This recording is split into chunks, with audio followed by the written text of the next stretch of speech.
नमस्कार दोस्तों, जय श्री कृष्णा। आप सभी का स्वागत है हमारे YouTube चैनल गुरु भारद्वाज में। दोस्तों, आज मैं आपके लिए नक्षत्र सीरीज में 25वें नंबर के नक्षत्र पूर्वा भाद्रपद का फलादेश लेकर आया हूं कि पूर्वा भाद्रपद में जिन लोगों का जन्म होता है, जिन जातक जातिकाओं का जन्म होता है, उनका जीवन कैसा रहता है, उनकी शारीरिक संरचना यानी उनका बॉडी स्ट्रक्चर कैसा रहता है, उनकी करेक्टरिस्टिक्स में यानी उनकी चारित्रिक विशेषताएं क्या होती हैं, उनकी सेहत यानी बाई हेल्थ वो कैसे रहते हैं, उनकी शैक्षिक योग्यता एजुकेशन कितना और क्वालिफिकेशन कितनी होती है, और उनका कैरियर कहाँ पर जाकर अच्छा बनता होता है, इनको जॉब करना अच्छा रहता है या फिर इनके लिए बिजनेस अच्छा होता है, और यदि जॉब करना हो तो जॉब कौन सा अच्छा रहता है, इनको गवर्नमेंट जॉब के लिए ट्राई करना चाहिए, और गवर्नमेंट जॉब के लिए भी ट्राई करना है तो इनको कौन से सेक्टर में जाकर ट्राई करना चाहिए, क्योंकि गवर्नमेंट जॉब के भी हमारे पास बहुत सारे ऑप्शन खुल जाते होते हैं। तो उसके लिए क्या इंडिकेशन हमारा ज्योतिष आपको देता है, और यदि इनके गवर्नमेंट जॉब का योग नहीं तो प्राइवेट जॉब में इनको कहाँ ट्राई करना चाहिए, इनको अपने आसपास ही जॉब ढूंढनी चाहिए या कहीं दूर दराज में जाकर इनको या विदेश में जाकर इनको अपने भाग्योदय के लिए कैरियर के लिए प्रयास करना चाहिए, या फिर इनके लिए बिजनेस ही अच्छा रहता है। यदि बिजनेस अच्छा रहता है तो बिजनेस कौन सा अच्छा रहता है, उसके लिए हमको क्या इंडिकेशन देती है हमारी एस्ट्रोलॉजी, और उसके बाद इनकी मैरिज लाइफ कैसी रहती है, यानी कि हस्बैंड वाइफ के बीच कैसी केमिस्ट्री बनती होती है, ऑल ओवर इनकी जिंदगी में किस तरह की समस्याएं आने की संभावना रहती है, और इन समस्याओं से ये कैसे बचे रह सकते हैं। इन सभी बातों को जानने के लिए आप इस वीडियो के लास्ट तक जरूर बने रहें। यदि आप ज्योतिष के जिज्ञासु हैं, ज्योतिष सीखना चाह रहे हैं, या ज्योतिष पर आपका विश्वास है, या आपका भी जन्म नक्षत्र पूर्वा भाद्रपद ही है, तो ये वीडियो निश्चित रूप से आपके लिए महत्वपूर्ण है, इम्पोर्टेंट है। इससे आपकी एस्ट्रोलॉजिक नॉलेज बढ़ेगी और बहुत सारे इससे आपको रास्ते मिलेंगे, आपकी समस्याओं का भी समाधान इस नक्षत्र के फलादेश से आपको मिल जाएगा। तो दोस्तों, बने रहिए हमारे वीडियो पर और हमारे चैनल को सब्सक्राइब कर लीजिए। यदि अभी तक भी आपने हमारे इस चैनल को सब्सक्राइब नहीं किया तो इस चैनल को जरूर सब्सक्राइब कर लें। तो दोस्तों, यदि हम जानना चाहते हैं पूर्वा भाद्रपद नक्षत्र का फलादेश क्या है, तो सबसे पहले हमको समझना होगा इस नक्षत्र के अन्य पहलुओं के बारे में। कंप्लीटली यदि समझना चाहते हैं तो आप रटंत विद्या से बचना चाहते हैं तो आपको इस नक्षत्र से संबंधित जो और बातें हैं उनको अच्छी तरीके से समझना होगा। और वो बात क्या है, इस नक्षत्र का नाम जो पूर्वा भाद्रपद है, इसका क्या शाब्दिक अर्थ है, इसका यानी इसका नाम पूर्वा भाद्रपद क्यों है, और इस नक्षत्र के 4 चरणों पर अक्षर कौन कौन से आ जाते हैं, और वो अक्षर कौन कौन सी राशि के अंतर्गत आ जाते हैं, उन राशियों का स्वभाव क्या है, और उन राशियों के स्वामियों का क्या स्वभाव है, और इस नक्षत्र का आकाश मंडल में विस्तार कितना है, और इस नक्षत्र के देवता कौन है, और इस नक्षत्र के स्वामी कौन है। जब हम इन बातों को अच्छे तरीके से समझ लेंगे तो हमारे लिए पूर्वा भाद्रपद नक्षत्र का फलादेश समझना बहुत आसान हो जाएगा, सरल हो जाएगा। और दोस्तों, मैं इसको समझाने का आपको वो बेहतरीन तरीका बताने जा रहा हूँ कि जो आपको प्राय किताबों में भी देखने के लिए नहीं मिलेगा, या एक ही बात को समझने के लिए आपको बहुत सारी ज्योतिषीय किताब खोलनी पड़ेंगी, तब आपको एक बात का पता लगेगा। मैं यहाँ पर आपको एक ही वीडियो में उन सभी पहलुओं के बारे में जानकारी शेयर करने जा रहा हूं। तो दोस्तों, ये जो नक्षत्र है इसका शब्द विच्छेद करके, यानी इसका संधि विच्छेद करके देखिए, तोड़कर देखिए, तो आपको इस नक्षत्र के बारे में पता लगेगा कि ये नक्षत्र क्या है, वास्तव में हमको क्या संकेत दे रहा है। पूर्वा भाद्रपद, पूर्व का मतलब होता है पहला, फर्स्ट, और भाद्र मतलब भद्र का मतलब होता है सुंदर, सुलक्षणों से युक्त, बहुत सारी क्वालिटियों से युक्त, और पद का मतलब पैर भी होता है, और पद का मतलब सीट भी होती है, आसन भी होता है। तो यहाँ पर आप ये समझ सकते हैं कि ये जो नक्षत्र है ये सुंदर गुणों से युक्त एक राशि का हिस्सा है। यानी पूर्वा भाद्रपद नक्षत्र वाले व्यक्तियों के अंदर सुंदर गुण पाए जाते हैं। जो प्राथमिक गुण व्यक्ति के पास चाहिए वो सब इस नक्षत्र वाले व्यक्ति के अंतर्गत पाए जाते हैं। इसीलिए इस नक्षत्र का नाम पूर्वा भाद्रपद है। अब इस नक्षत्र के 4 चरणों पर अक्षर कौन कौन से आ जाते हैं, और वो अक्षर हैं शेषो दादी। शेषो दादी ये 4 अक्षर इस नक्षत्र के चरणों पर आ जाते हैं। और इसके 3 जो अक्षर हैं शेषो दा, ये कुंभ राशि के अंतर्गत आ जाते हैं। कुंभ राशि गंभीरता की प्रतीक है, अपने अंदर धारण करने की शक्ति रखती है। कुंभ का मतलब घड़ा होता है, और घड़ा जल को ग्रहण करे रखना, अपने अंदर समाहित रखना, उसको फैलने नहीं देना, ठंडा बनाए रखे रखना, उसको ताज़ा बनाए रखना, ये कुंभ का स्वभाव है। तो कुंभ राशि वाले व्यक्तियों के अंदर वो गुण पाए जाते हैं कि ये गुण ग्रहण करते भी हैं और उसको बड़े संभाल के रखते हैं, उसको व्यर्थ नहीं जाने देते। तो कुंभ राशि का ये स्वभाव है। और अगला जो एक अक्षर है इस नक्षत्र का वो है दी, वो मीन राशि में चला जाता है। और मीन राशि जो है उसका प्रतीक है मछली। मछली यानी बहुत चतुर और बहुत सतर्क, इतनी सतर्क कि आंख सोती भी आंख खोलकर है, और थोड़ा सा जब उसको भय दिखाई देता है तो तुरंत से वो स्पीड से भाग निकलती है। और इतनी शक्तिशाली है कि वो जल के विपरीत दिशा में भी बह सकती है। जल की विपरीत दिशा में एक हाथी को भी जल की धारा बहा कर ले जाती है, परंतु मछली उसके विरुद्ध में चल लेती है। उसने इतनी शक्ति संपन्न, इतना उसके अंदर हौसला भी है। और इन राशियों के स्वामी हैं शनिदेव। शनि न्याय, कर्म और आय के स्वामी हैं ज्योतिष में। और देवगुरु बृहस्पति भाग्य और मोक्ष के स्वामी हैं, और देवताओं के गुरु हैं, धर्मनिष्ठ हैं।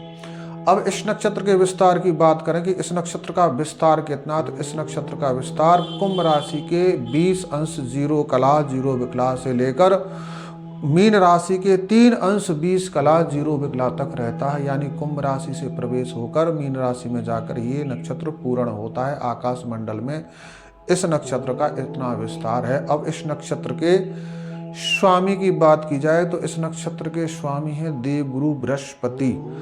बृहस्पति कुंडली में मुख्य 2 भावों का अधिकार अपने पास लिए हुए हैं। वो अधिकार काल पुरुष की कुंडली में वो भाव है नवम भाव यानी भाग्य धर्म, और 12 भाव भोग का स्थान है, और मोक्ष का स्थान है। यानी व्यक्ति के प्रारब्ध और उसका जो परिणति है उसके स्वामी हैं देवगुरु बृहस्पति।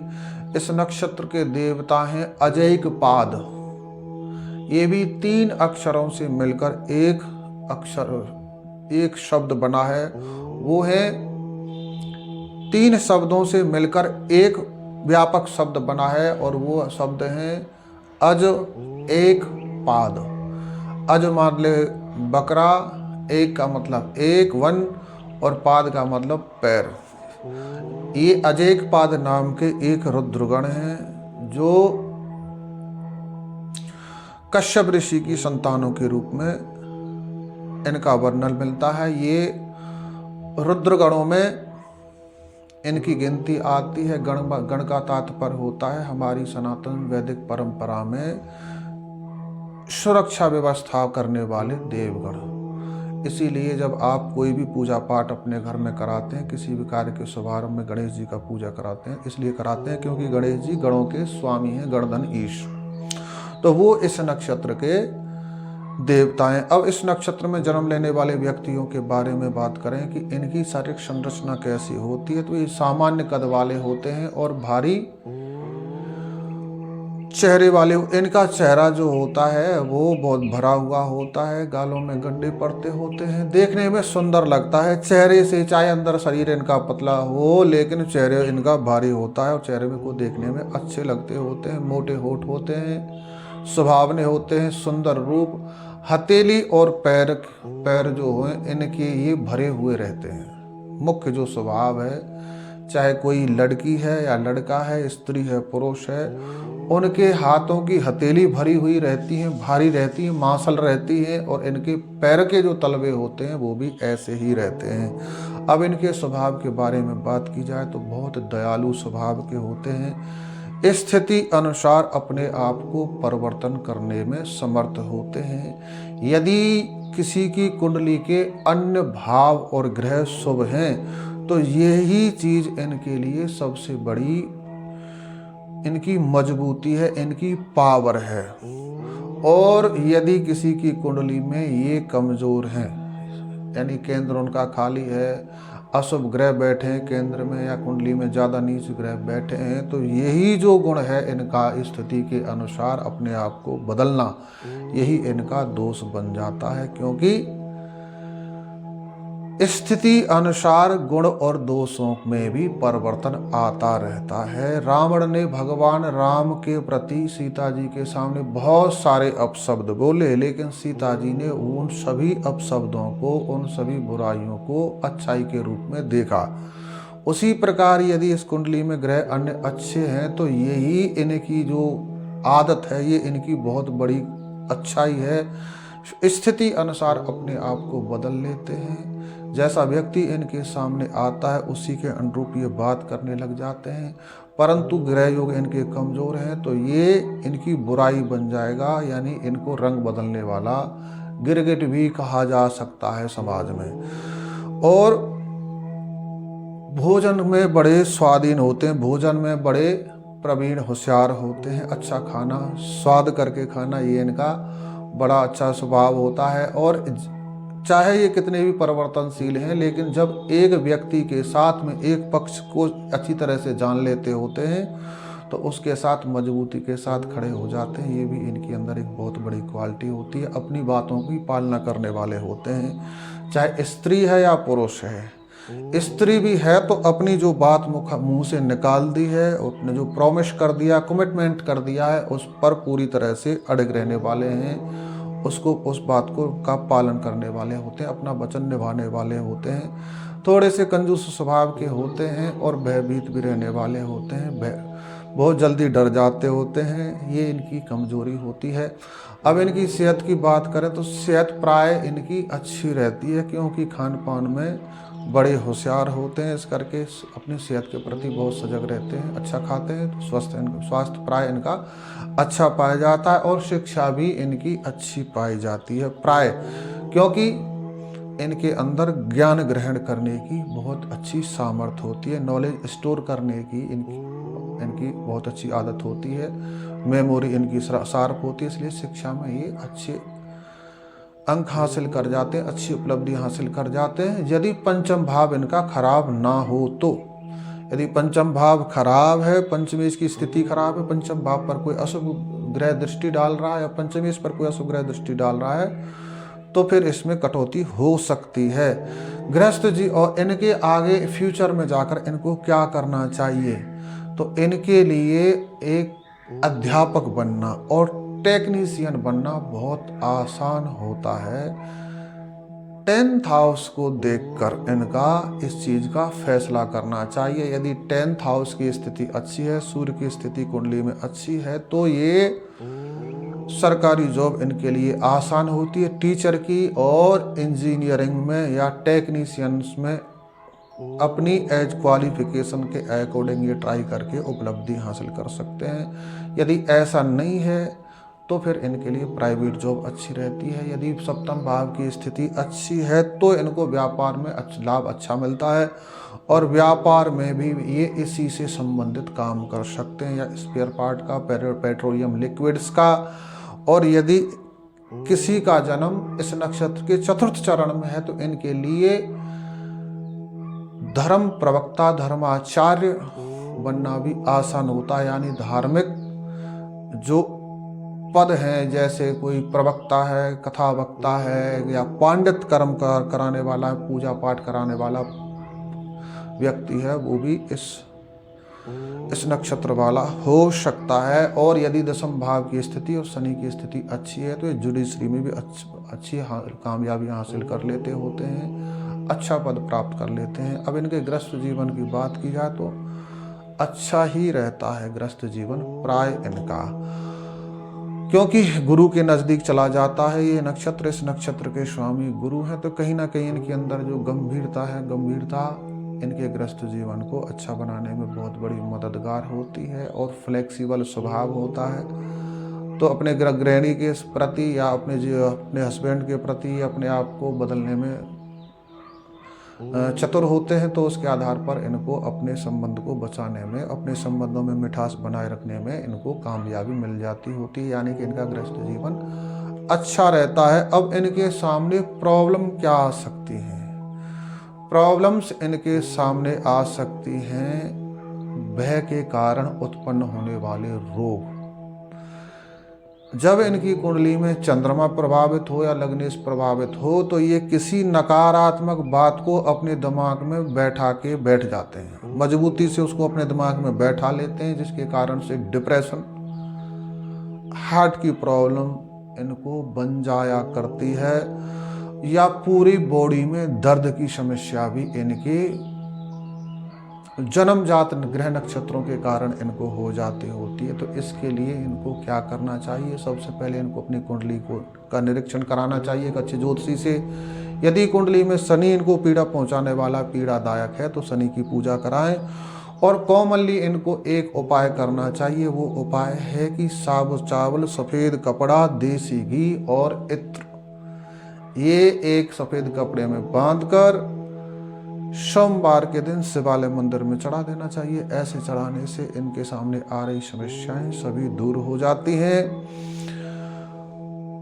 ये जो मैंने आपको प्रेडिक्शन बताया है ये एक जर्नल प्रेडिक्शन है इस नक्षत्र का, इसको कंक्लूजन बिल्कुल भी ना माने, क्योंकि कुंडली में और बहुत सारी चीज होती हैं जिन पर भी ध्यान देना एक अच्छे एस्ट्रोलॉजर के लिए बहुत ज़रूरी होता है, तभी जाकर वो किसी की समस्या का समाधान दे सकता है। तो एक अच्छे एस्ट्रोलॉजर को केवल एक बात को ध्यान में रखकर भविष्यवाणी करने में उतावलापन नहीं दिखाना चाहिए। आने वाले टाइम में मैं आपके लिए एस्ट्रोलॉजी की बेसिक क्लासेस शुरू करने जा रहा हूँ, ज्योतिष की बेसिक नॉलेज से मैं स्टार्टिंग करने जा रहा हूँ। और वो पुरानी परंपरागत तरीके से जो गुरु शिष्य परंपरा से जो ज्योतिष का जो आदान प्रदान रहा है परंपरा में हमारी में, उसी के अनुसार आपके लिए मैं शुरू करने जा रहा हूँ। यदि अभी तक भी आपने हमारे इस चैनल को सब्सक्राइब नहीं किया है तो इसको सब्सक्राइब कर लें, ताकि आपको वो सारी जानकारी वीडियो अपलोड होते हुए ही नोटिफिकेशन के रूप में मिलती रहे। तो दोस्तों जुड़े रहिए हमारे चैनल के साथ, आपके लिए हम ऐसे ही ज्योतिषीय जानकारी बढ़ाने वाले, एस्ट्रोलॉजिक नॉलेज को प्लस करने वाले वीडियोस लाते रहेंगे। यदि आपको ये वीडियो अच्छा लगता है तो इस वीडियो को लाइक, कमेंट, शेयर अवश्य कर दें, क्योंकि ये सेवा आपके लिए बिल्कुल मुफ्त है, निःशुल्क है। आपने वीडियो को अंत तक देखा, इसके लिए आपका बहुत बहुत धन्यवाद। जय श्री कृष्ण।